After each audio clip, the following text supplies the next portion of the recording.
আমি এখন আছি তেলকুপিতে এবং এই যে তেলকুপি, এই তেলকুপি এটা হলো দামোদর নদীর ঠিক পাড়ে অবস্থিত এই তেলকুপিটি।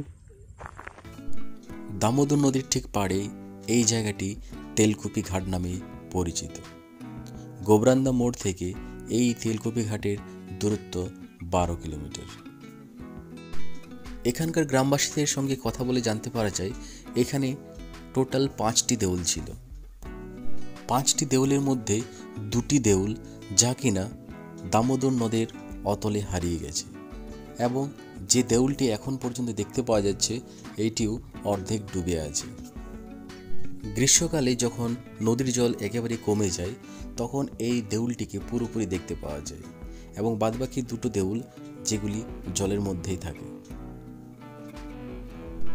শোনা যায় পুরুলিয়ার মধ্যে যে সমস্ত দেউলগুলি আছে যেমন দেউলঘাটা, বান্দা দেউল, পাকবিররা, সমস্ত দেউলগুলির মধ্যে এই তেলকুপির দেউলগুলি হলো প্রাচীন।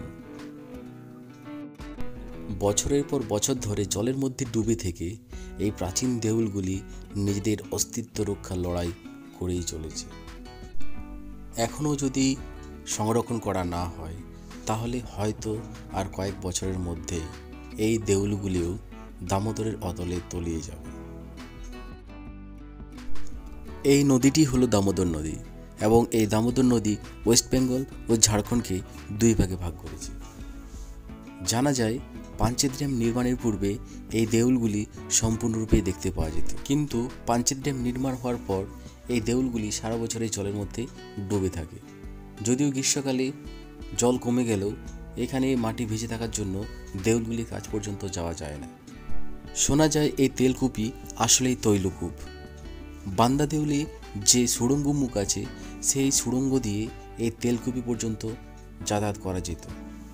পুরুলিয়া জেলার তেলকুপি ঘাটের এই জৈন মন্দির বা দেউলগুলি এখনও পর্যন্ত যদি সংরক্ষণ করা না হয় তাহলে হয়তো কয়েক বছরের মধ্যেই এই ঐতিহাসিক নিদর্শনগুলি ইতিহাসের পাতায় ঠাঁই পাবে।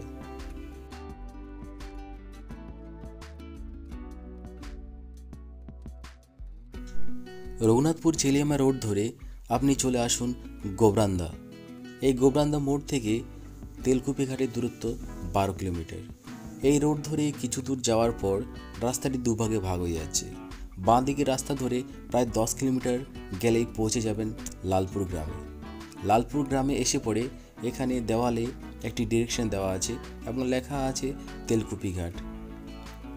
এইখান থেকে এই লালপুর গ্রাম থেকে তেলকুপিটির দূরত্ব 1.5 কিলোমিটার এবং এই কাঁচা রাস্তা ধরেই আপনাকে যেতে হবে তেলকুপি ঘাটে।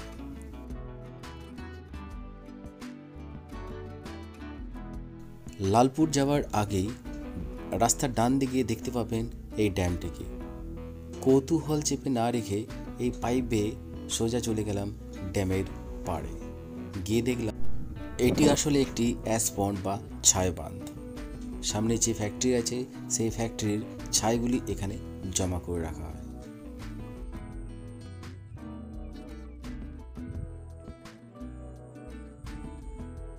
তোমার বাড়ি এখানে? কি নাম এটার?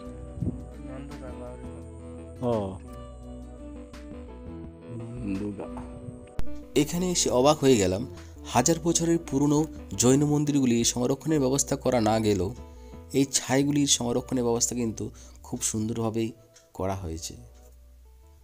যদি ভিডিওটি ভালো লাগে তো অবশ্যই লাইক, শেয়ার ও কমেন্ট করে জানাবেন এবং অবশ্যই চ্যানেলটি সাবস্ক্রাইব করবেন।